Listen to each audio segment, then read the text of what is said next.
You was your phone and so and fifi mo. Hey, mama, coffee fifi mo. I got pet trending stories are echoes for social media so and I'm a DB bremo. Now what you way and send me and a trendy. Now a higher trending news headquarters in tea. Me babe bomumu. Mediani mamiama edubia. Oh, friend me every boy maswa. Major so now answer na me de ensem no ebe bro no momo dia so be go ye YouTube page na wa subscribe be un adoma na wo na click ya adoma ne so we be say ye twa video be we benya notification na when ye bi ahwe sa na Facebook so Confidence TV momo dia so be ko like na wa share na foforo enye bi ahwe ebuzo na what you wey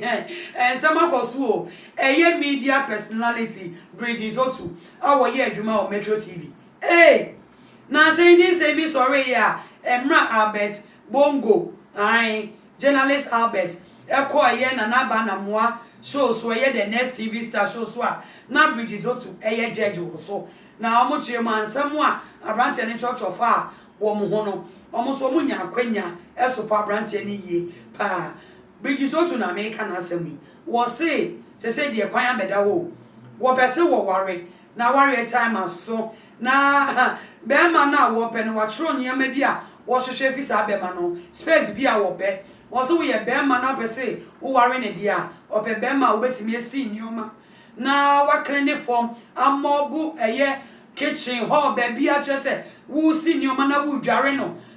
wo be dware no panty kwa no pe se wo sha wo be hye dia ma no brazier no wabo ono de wo nye hwe sa bema ni bi na wo se wo pe aware anything ne kwan ye bie wo application are you ready why you ready to obey adwumaden na wakwa dware Bridget Otu na watwi ne siama no na watimi ese ni pants ni brazier uwi awasa de ahye no an osesa kind of bema no na wo pe wo se ni maduane no a woni mu chance mo wo de a ene bomodi ansa wo de application ebeko eye Bridget Otu wo na ono so ama wakwanya ama wabeye ne ho adie.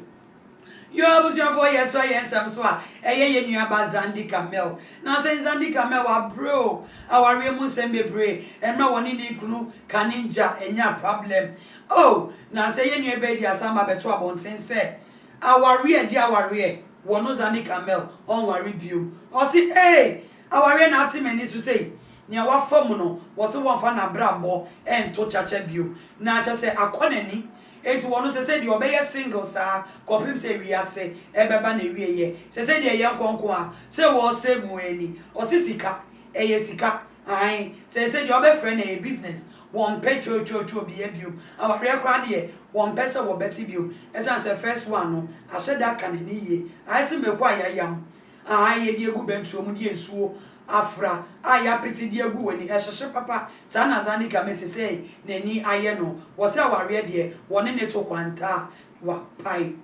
yo ye to aye asem foforo so a eye lawyer Morris Ampao aja wo lawyer aza maja lawyer wa kan sem na watching emra wo na mama brown show so e wo United Showbiz lawyer Morris Ampao say mu amone mu kunu no manasa mo yire no da na mo jeje ho emre mo se etiamra o etiamra ye frɛ bibi sexual nuisance wo teti wo bi obi dan to awo dan so eno ase wo jeje ho aje wo kumio eye ne wo pramio o kwaku oh my god oh Jesus o say hey mu ye dede mu tuatua nkofo aso na e wo mrɛ mu se wo da wo dem na wo ye sex na wo jeje ho ma ne bro so na etiti obi a enra ne etimi ne wo edi ye friend is sexual nuisance inti mu a enyeje ho ye moda mutimi jeje ho ama chese nu ne bakrada wonti na no wo se aye amon hya mo so wo be jeje ho kra ma ni pie na sa wo mada ho a na wo jeje ho na nkola ne kra nya ne o se ya de a emwa na Ghana for bebre ye nim se wo jeje sex ho a etimi ma emra ne wudi lawyer Morris Ampao na what you were educated ye pa wo se ye nhwe sa de ni ye wo be jeje ho kra e na bi ka se papa lawyer se me na adi be ade we ya na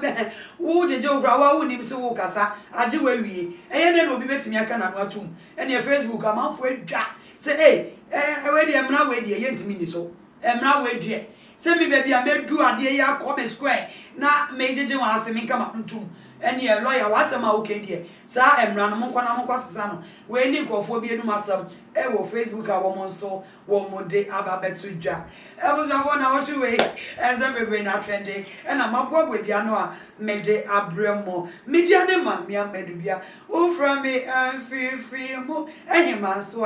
Mejoso, Mima Munina Monitia, Adeshi, Koswana Confidence TV.